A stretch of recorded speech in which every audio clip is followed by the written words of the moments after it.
Bonjour tout le monde, nous sommes ici pour la partie 2 de Marshall. Cette fois, nous allons travailler sur ces petits blocs de cercles appliqués. Vous pouvez choisir la méthode pour les appliquer que vous souhaitez. Cette fois, c'est donc une partie assez facile à réaliser. Voici ce que vous avez assemblé dans la première partie. J'ai vu tous les articles sur les réseaux sociaux et vous êtes nombreux à avoir déjà terminé. Bien joué!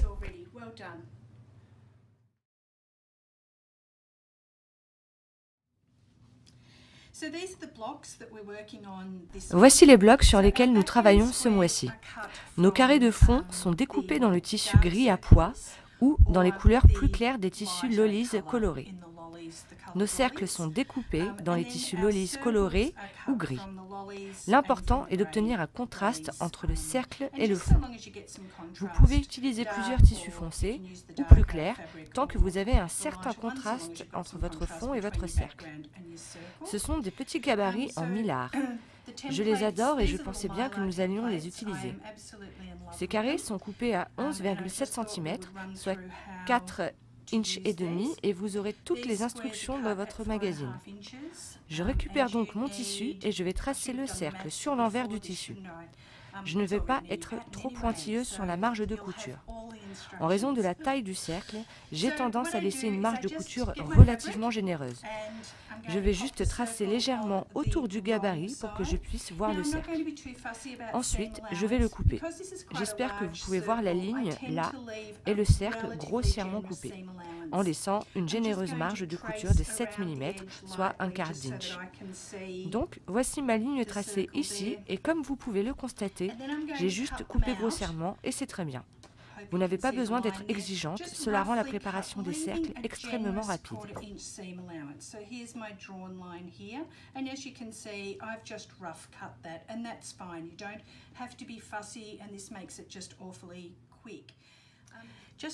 Un petit indice, lorsque vous aurez découpé vos cercles, vous aurez peut-être des petites chutes comme celle-ci.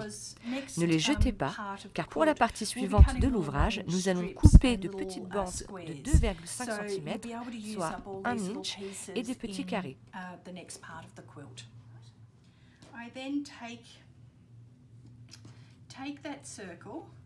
Je prends ensuite un cercle et je fais un nœud sur une grande aiguillée de fil.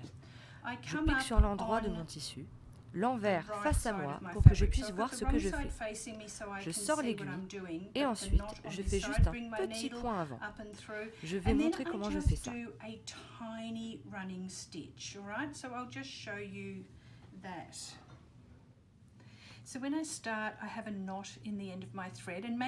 Quand je commence, j'ai un nœud au bout de mon fil. J'ai fait un gros nœud.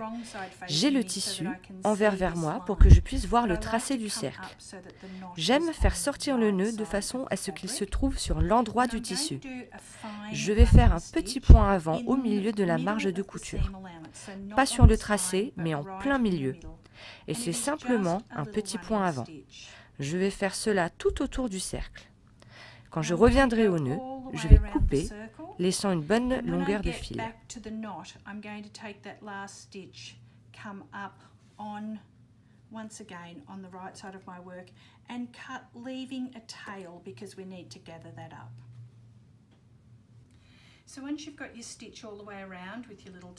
Une fois que vous avez cousu tout autour avec votre longueur de fil, vous allez prendre votre gabarit, le placer au centre et tirer doucement le fil.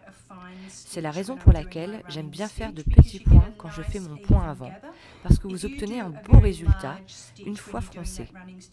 Si vous faites un très grand point, lorsque vous faites ce point avant, vous constaterez que le tissu pliera et que vous obtiendrez de petites arêtes vives. Vous n'obtiendrez pas une belle coulure comme cela. Une fois que tout est froncé, j'applique mon produit préféré, le flatteur. Flatteur est fabriqué par la société Soak et ne contient pas d'amidon, mais donne un beau bord net lorsque vous appuyez dessus. La raison pour laquelle j'aime ce produit sans amidon, c'est que je vais coudre le cercle à la main sur mon carré de fond et que je ne veux pas de la rigidité du tissu. Je pense donc que c'est l'un des meilleurs produits sur le marché depuis très très longtemps.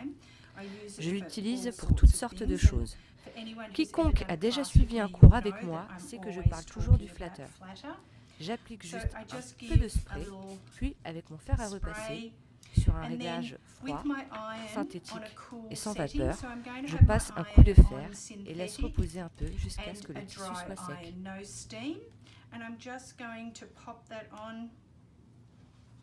And just leave it sit for a little while until the fabric is dry. Maintenant qu'il est sec, je défais quelques fronces à l'endroit où se trouve la longueur de fil et j'enlève le gabarit. Je tire doucement le fil pour que la marge de couture revienne bien à plat. Nous allons maintenant centrer ceci. Les cercles gris foncé vont aller sur nos carrés de fond colorés. Certains d'entre vous pourront le faire à l'œil. D'autres voudront peut-être utiliser une règle pour s'assurer d'être à la même distance tout autour. Cela correspond à 1,7 cm, soit 5/8 d'inch du bord de votre cercle, au bord coupé du carré. C'est une supposition de ma part.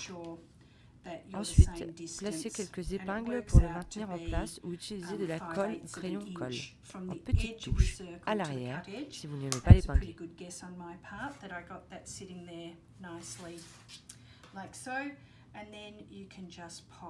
A couple of pins in there to hold it, or you can use a glue or a glue stick and put a couple of little dabs of glue in behind to hold it if you don't like to pin it. So we've just got this pinned and now I'm ready to stitch it down. Maintenant, je suis prête à le coudre. J'aime le fil Aurifil .80 pour les appliquer. C'est ce que je vais utiliser. Il existe dans une gamme de couleurs si fantastique et vous constaterez que vos points se fondent très bien.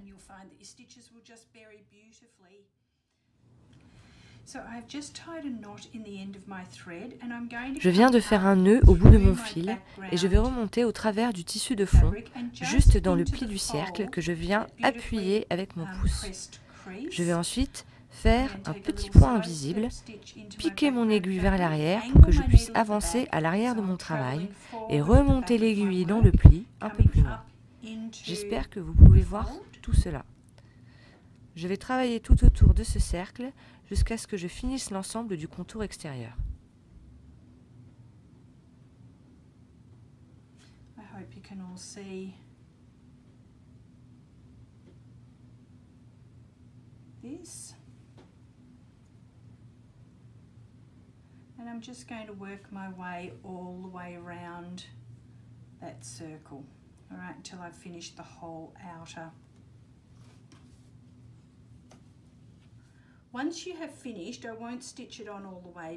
Une fois que vous avez terminé, je ne vais pas tout coudre car cela prendrait trop de temps.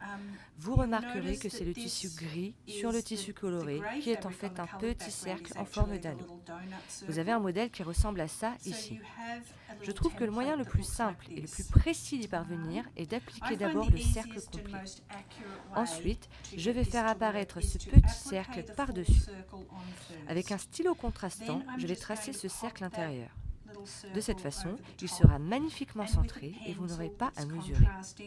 Une fois que cela est fait, tout ce que je vais faire maintenant, en veillant à ne pas couper le tissu de fond, est de découper le tissu gris à l'intérieur en le soulevant encore une fois, en laissant une marge de couture. Comme il s'agit d'une courbe intérieure, je vais cranter tous les 7 mm, soit un quart d'inch environ. Mais lorsque vous commencerez à appliquer, vous saurez si cela suffit. Comme je l'ai déjà dit, normalement le contour extérieur est déjà cousu. Lorsque vous commencez à appliquer cela, vous allez glisser cette petite marge de couture en dessous à l'aide de l'aiguille. Vous allez coudre ce contour intérieur tout autour. Votre résultat final est ce magnifique anneau. Ainsi, vous aurez des blocs qui forment un cercle complet sur fond gris à pois et vous aurez des blocs colorés avec certains des tissus Lowlees gris en guise d'anneau au-dessus. Ces blocs seront tous cousus ensemble, mais nous n'allons pas le faire tout de suite car je trouve que pour obtenir un mélange uniforme d'imprimés et de motifs, il est plus facile de les disposer après avoir réalisé la partie 5. Nous allons donc les assembler dans la dernière partie lors de l'assemblage final. At roughly 1/4 inch, but when you start to applique, you will know if that is enough. I'm just going to pop a couple of extra pins in there to hold it. As I said, this would all be stitched. And then when you start to applique this, you're just going to flick that little seam allowance in and under, and you're going to stitch this inner curve down all the way around. Okay, and so you just then get this beautiful little donut. So you will have some squares that are a full circle on the grey spot background, on the circulus background, and you will have some of the coloured lollies with some of the grey lollies as the donut on top. Now we're not going to, these will all be stitched together as part of the quilt, but we're not going to do that right away because I just find to get an even mix of print and pattern, it's easier to stitch these together after you've made month 5 and got that all together. So we'll be stitching these together in month 6 when we come to put the whole quilt together. Enjoy.